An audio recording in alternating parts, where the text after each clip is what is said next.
Halo, assalamualaikum warahmatullahi wabarakatuh. Kembali lagi di channel Prima Crypto. Oke, buat kalian yang baru datang di channel Prima Crypto, silahkan bantu subscribe channel Prima Crypto karena subscribe itu gratis dan nyalakan loncengnya agar kalian bisa mendapatkan notifikasi video terbaru dari saya setiap harinya. Oke, terima kasih buat kalian yang sudah subscribe. Semoga rezeki makin lancar dan selalu profit setiap hari. Buat kalian yang belum join di channel Telegram, silahkan join melalui link yang ada di deskripsi di bawah video ini, teman-teman. Jadi kesempatan kali ini kita akan coba bahas Shiba Inu ya. Bagaimana kabar kalian Shiba Army? Semoga dalam keadaan sehat dan cuan everyday. Hari ini untuk Shiba Inu sedikit mengalami penurunan teman-teman 1,85%. Data dari CoinMarketCap dan harga saat ini 0,15 rupiah. Volume perdagangan dalam 24 jam terakhir ada penurunan 19% dan Shiba masih berada di peringkat 15 teman-teman, data dari CoinMarketCap. Sebelum kita bahas lebih lanjut mengenai Shiba, kita pantau dulu untuk hari ini Global Crypto Market Cap turun 0,45%, BTC di angka 428.400, Ethereum 27.800 dan BNB masih di 4,7 juta rupiah teman-teman. Oke, kita langsung aja menuju di berita pertama untuk bond terdaftar di 6 bursa dalam 1 minggu ya teman-teman ya. Jadi untuk Hotcoin Global, pertukaran kripto terpusat yang berbasis di Australia, telah mengumumkan daftar bond token tata kelola Shiba Inu. Menurut pengumuman tersebut, bond akan tersedia pada opsi perdagangan spotnya sebagai pasangan USDT atau bond ya, mulai 28 April 2023. Namun pelanggan tidak dapat menarik aset hingga 29 April ya. Berkantor pusat di Sydney, Hotcoin didirikan pada tahun 2017 berusaha untuk menjadi salah satu pemain kunci dalam industri ini teman-teman. Kemudian untuk bond mendapatkan listing di 6 bursa dalam 7 hari, termasuk OKX dan Huobi Global. Pada 27 April, The Crypto Basic melaporkan bahwa bursa terkemuka di Singapura, Deepcoin mendaftarkan bond di platformnya yang memungkinkan pelanggannya untuk berinteraksi dengan aset digital. Deepcoin juga menambahkan insentif ekstra ya untuk menarik pedagang dengan menawarkan biaya perdagangan nol untuk setiap transaksi. Oke, jadi kita tambahkan lagi untuk informasi selanjutnya mengenai Shiba. 300 perusahaan pengembang perusahaan menunjukkan minat pada Shibarium, teman-teman. Jadi untuk Watcher Guru menjangkau Nonode secara eksklusif, perusahaan yang membangun akses ke full node Shibarium untuk mengintegrasikan data on-chain ke dalam jaringan layer 2 yang akan datang. Nonode menginformasi bahwa lebih dari 300 perusahaan bisnis dan pengembang perusahaan telah menunjukkan minat pada layanan Shibarium ya. Perusahaan dan korporat sebagian besar adalah platform perdagangan dan solusi pembayaran yang ingin dibangun di atas Shibarium. Lebih dari 300 perusahaan dan pengembang perusahaan telah menunjukkan minat pada layanan Shibarium pihak kami, kata Nunat secara eksklusif kepada Watcher Guru, teman-teman. Jadi ketika ditekan tentang rincian lebih lanjut tentang perusahaan dan korporat, juru bicara Nunat mengatakan proyek-proyek ini sebagian besar adalah platform perdagangan dan solusi pembayaran. Namun juru bicara menolak untuk memberikan nama-nama perusahaan korporasi karena perkembangannya masih dalam pengerjaan ya teman-teman ya. Oleh karena itu, identitas perusahaan yang berminat membangun produknya di Shibarium masih menjadi misteri. Tanggal peluncuran untuk solusi lapisan 2 Shibarium juga tidak diketahui, teman-teman. Namun perkembangan menunjukkan bahwa integrasi back-end bergerak dengan kecepatan yang layak. Saat ini hasilnya testnet dan beta public Shibarium yang tersedia bagi investor untuk memeriksa fungsionalitas jaringan. Jadi Nonodes ini bekerja untuk menjembatani kesenjangan antara bisnis dan mengintegrasikan platform mereka ke dalam jaringan Shibarium. Di pihak kami, pengembangan adalah sebagai berikut ya.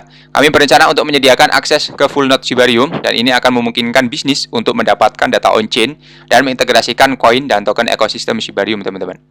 Jadi di sini mirip dengan bagaimana dunia terbagi SM dan AD untuk mengurutkan waktu ya. Shiba Inu juga dapat dibagi menjadi Shibarium sebelum dan sesudah jalan ke depan untuk Shiba Inu rilis Shibarium ya teman-teman.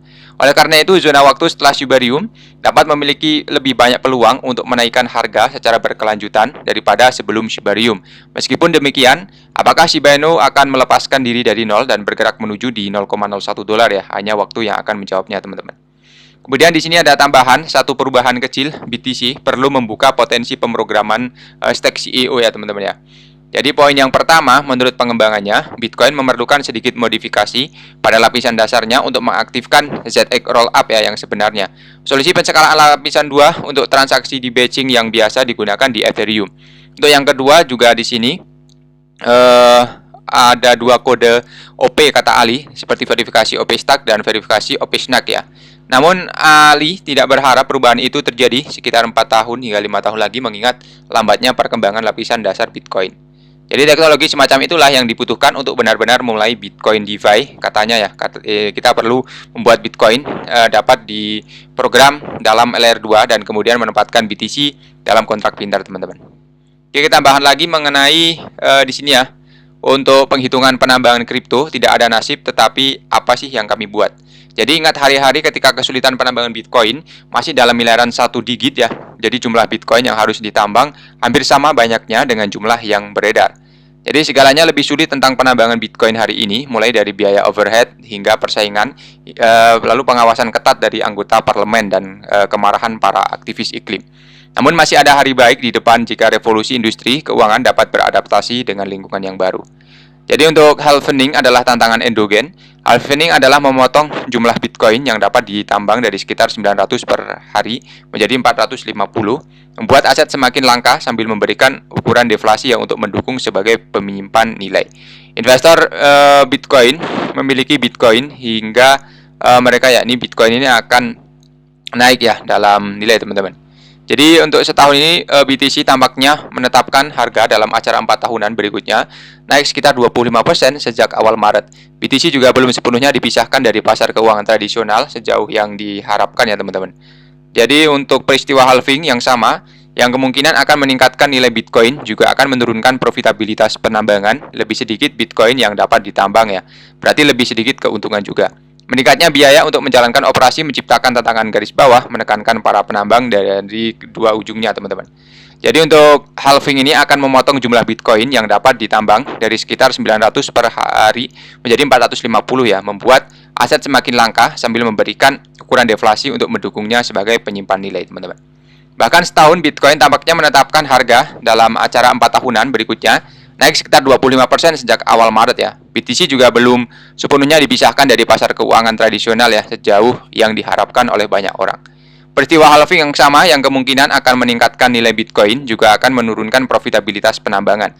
Lebih sedikit Bitcoin yang dapat ditambang ya, berarti lebih sedikit keuntungan teman-teman. Meningkatnya biaya untuk menjalankan operasi bahkan duduk di atas cadangan Bitcoin yang cukup besar ya teman-teman ya. Jadi harga Bitcoin anjlok pada paruh kedua tahun 2022 menyebabkan hasil kebangkrutan perusahaan yang mengambil terlalu banyak hutang ya dan manajer pertumbuhan dengan harga yang tinggi. Oke, jadi seperti itu saja ya untuk pembahasan kali ini mengenai penambangan Bitcoin ini juga dapat mengambil inspirasi dari inovasi cepat yang terjadi di Web3 dan mengidentifikasi cara untuk mendiversifikasi pendapatan di luar penambangan yang murni ya. Jadi kita nanti akan coba bahas mengenai penambangan dan lain-lain ya teman-teman. Oke, seperti itu saja untuk pembahasan kali ini. Buat teman-teman semua yang belum subscribe, silahkan bantu subscribe karena subscribe itu gratis dan nyalakan loncengnya agar kalian bisa dapat notifikasi video terbaru dari saya setiap hari. Terima kasih sudah menonton video ini. Share jika bermanfaat. Sampai jumpa di kesempatan selanjutnya. Wassalamualaikum warahmatullahi wabarakatuh. Salam profit.